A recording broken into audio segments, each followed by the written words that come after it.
Kung gusto mo ng mayaman, ba't ka naman pipili ng mahirap? Tapos ibibigay niya yung lahat niya, kahit ibigay niya yung lahat niya, hindi pa rin enough.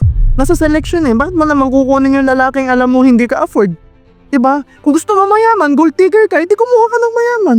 Kailangan nating maintindihan when it comes to love, it's you giving yourself to the person.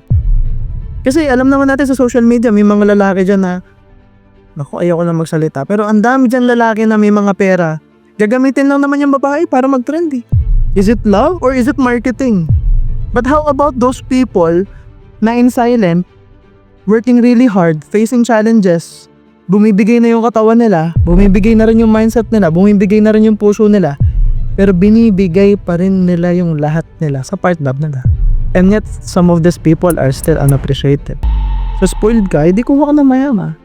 In the context of love, binigay na lahat yun yung lahat niya ngayon.